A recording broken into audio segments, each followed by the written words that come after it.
All right, while Kirk's agents are spinning at the company, I'll tell you about my company. I'm Kyle McAllister. I'm the CEO and co-founder of Trially.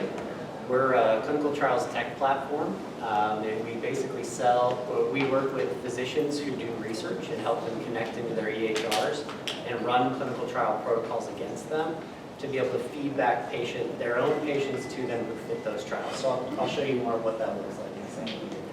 But I'm going to spend a lot of time on the problem because I think there's a lot of context here that if you're not from the clinical trials world or in the medical world, that is needed to make sense of what we're doing. So the clinical trials world is a bit of a mess, if you didn't know that.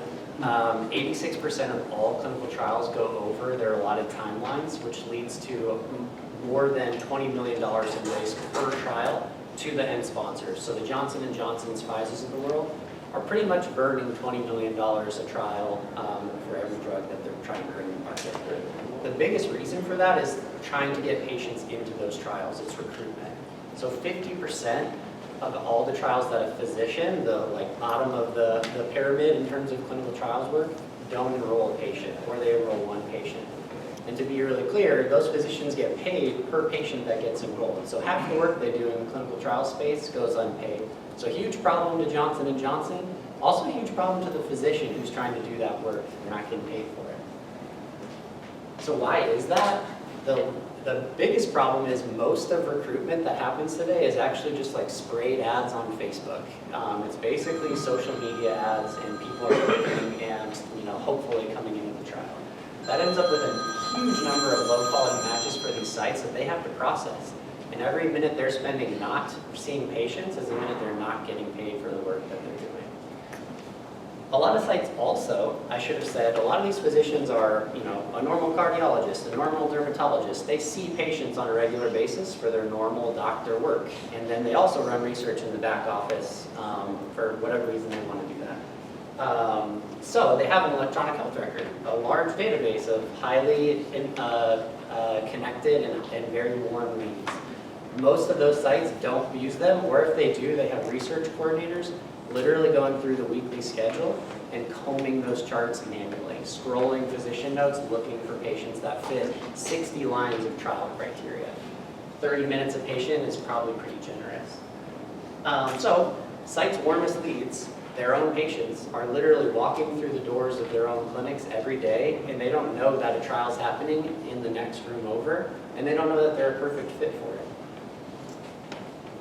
So we help those sites do this in three primary steps. We access the site's EHR, so we connect directly into Epic, Cerner, NextGen, that site's EHR. We take the protocols that they're running, so their own protocols, the trials they're running are these big 30-page PDF documents, which blew my mind when I got into the space. It's literally just a PDF document. In the middle of that, there's like 2 pages with an inclusion-exclusion criteria, 30 lines. They have to be over 18, diabetic, have an HbA1c, blah, blah, blah, blah, blah. We ingest that using natural language processing, and then we run a multi-model system that finds that criteria in the electronic health record and returns back the patients that match that trial. So as you can see here, this would be an example of one trial that this site would be running. Here's the list of patients, how strong a fit they are for the trial, and then we're actually using large language models to spit back why they're a fit. So that transparency point that Zach had a second ago, we're telling you why they fit, why they didn't, and then here are the points we weren't sure about. There's some data missing. You need to, when you talk to this patient as the research coordinator, hit these points. Do they have their latest bilirubin? And then we don't stop at just feeding you a big list of patients. We work to get this into the workflow. So at the physician sites we're actually working on, this is one example of how we're doing that. So we're actually taking their schedule on a weekly basis, running that schedule and all the patients in it, telling those people who is a good fit for that trial, and then we give that to them in a couple different ways. It can go to the physician, it can go to the research coordinator, it can be digital, or a lot of these sites actually have clipboards that they carry into every room. We create a version that they can just print out and stick to the clipboard. How this is working, we're pretty young. We started in September. We were live with our first client about a month ago. They had research coordinators actually combing the charts at that site. They spent over 150 hours a month just combing charts. And we, with some Excel spreadsheets in the first week, stopped that, saved them 150 hours a month. and we're continuing to work through that with them and how to like ingest that more deeply. Yeah, that's what I had to show today. Stop by the back if you want to talk more depth. I can show you a live demo as well, but the sex appeal is behind the scenes. It's less